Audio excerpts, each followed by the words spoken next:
Hello and welcome to Created for This. I'm Danielle Roberts, and if you are new to me, I am an accountability coach, soon to be a certified life coach, which is super exciting for me. I also am an essential oils educator, and I love sharing all the tips and tricks and different things on how God has really taught me how to thrive in life and business. And then I am equipping and empowering business women to do the same thing. So that is some fun and a lowdown on me. This week on the podcast, I am going to share all about what I've learned through our experience with bedbugs. If you have not seen on social media, we have had bedbugs for about the last week, and I'm recording this ahead of time, so it will be like 2 weeks at this time, by this time next, when this goes live, and it will be, somebody will have come to heat them to death, which is the method of extermination that we have chosen. So just to answer all your questions, I don't know how they got into our house. My husband and I have been traveling. We've been staying in hotels. There's so many different things, and it's just, you never know, honestly, how you can get them, unless you're able to trace it back. And so that's that life cycle. It's really hard to kill them. They are something, they mass produce eggs, they, all the things. I know way more now about bed bugs than I have ever wanted to know, and I didn't even know they were my worst nightmare. Well, close to my worst nightmare, until we got them. I was assuming that my worst nightmare was going to be lice, but that is easier to kill than bed bugs, come to find out. So, not that I want to deal with that either, but you guys, it's brutal. Definitely not fun, like waking up in the middle of the night feeling like something's crawling on you, even if there's nothing crawling on you. It's just not an experience that I want anybody to have to go through. And so I have learned a lot of lessons in this last week. So I'm going to share 3 lessons with you, I think, that we're gonna dive into. And quite honestly, I'm sure that God is not done teaching me lessons through these bed bugs. So the first one is going to be margin. And maybe you're familiar with that word. Maybe you have heard of it before in this context or in a different context. Basically, it is leaving enough room in your life for life to happen. I don't know about you, maybe you do, want to fill your life so full that you don't have room for something to shift or something to change or something to come up. So my mastermind that I had planned and I had done all the right things for, and if numbers-wise should have matched up, should have happened, it did not happen. Nobody bought seats. There was interest. It was just a lot of, this isn't the right time, I don't have the money. And so through the fact that I did not have the mastermind, I've had extra margin in my life, because I had kind of cleared out space and I had lost a couple one-on-one coaching clients. And guys, I am so thankful for the extra space that I've had, because it's allowed me extra time to actually take care of the bed bugs and take care of spreading diatomaceous earth all over my daughter's bedroom.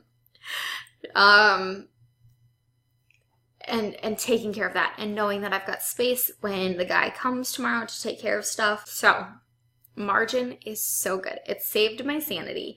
And I know that moving forward, I definitely want to have space in my schedule that is not things on top of each other. So if somebody gets sick, if something else happens, I have the ability to jump in and take care of that stuff when it happens. And so it's not me stressing over having to cancel appointments, having to cancel this, that, or the other thing. I can just take care of it.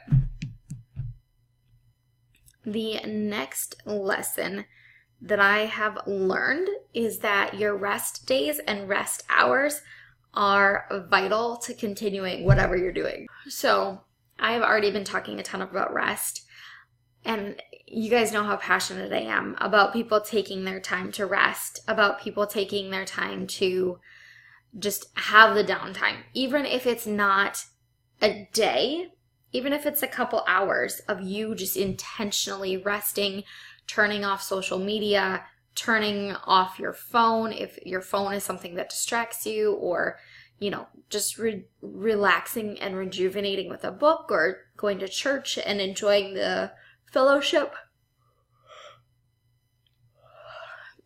It's so important. And so that is another lesson that was just reiterated this past week, because I had been taking those days, and then on Saturday I woke up. Saturday is our rest day, and I woke up and I was like, I just need to rest today. It's been a super hard week. Let me just rest and rejuvenate. And so that's what I did. I just took the day, and we had a couple of obligations, and I just enjoyed the day. And it wasn't that I was putting off taking care of things, because things with the bugs, like, you can't really do a whole lot after you put down the diatomaceous earth. Or, in our case, I'm just deciding we've got enough of them, or I'm worried about having more of them. We've already gotten mattress covers on, putting all the things in place, and then I'm just relaxing and letting God take care of things so I can rest. And I know my human limits. So the last thing that I've learned is that the identity that we have has to be rooted in Jesus.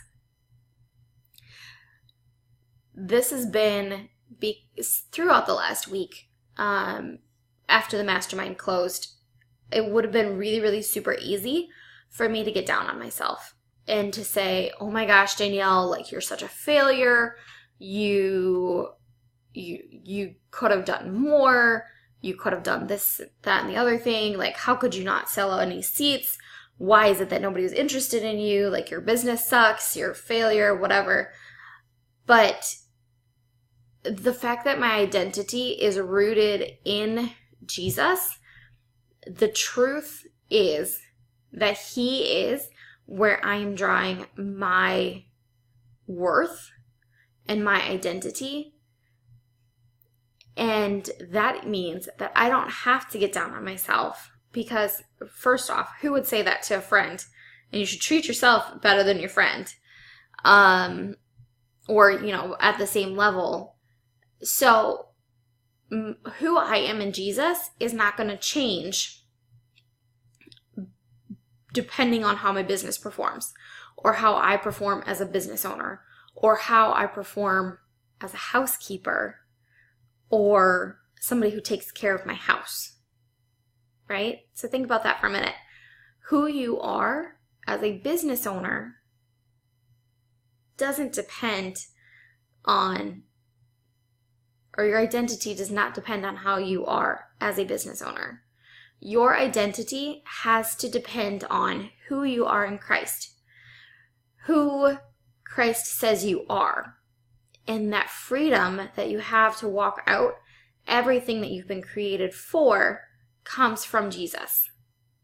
It doesn't come from the fact that you're a business owner and you get to choose your own schedule, which, although it's amazing, that could always change. So what happens if it changes? How does that identity affect who you are at your core?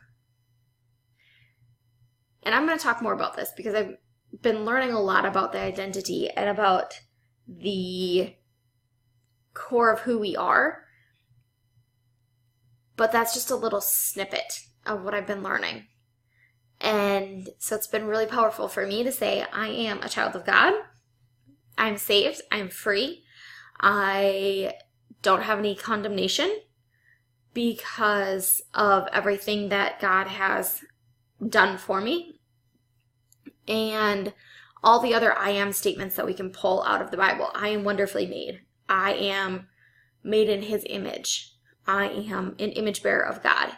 All those biblical truths and affirmations that we can see from Jesus, from God, from the Bible, from our relationship with Him. And that's really got to be where we stick and find our identity. Because if we don't have that identity, we're going to be tossed about. We're going to be just feeling so down and out some days because we're not rooted in Jesus. Our identity will bring us down or pull us up. It can go both ways. But I'm more concerned about being pulled down by what I allow other things to have my identity, because those can change so fast. And I want to make sure that I'm rooted in Jesus so my identity doesn't change, because He is steadfast. He is the only one in this whole wide world that's not going to change. Our relationships will change. I've been married to my husband for, 9 years now? Almost 9 years. And we've both changed. We're still married, praise the Lord, but we have changed in huge ways. And even that relationship, one of the most steady relationships in my life, has changed. So that's what I've learned through these the bedbug week. And what I want to share with you guys, if you are looking for affirmations, like I talked about, so you can start creating your identity and knowing that your identity is in Jesus, I will put the link in the show notes at daniellemroberts.com, or you can go to bit.ly/DR affirmations, and that will give you some Christian affirmations. I hope you guys have a great week, and I will chat with you later. Bye.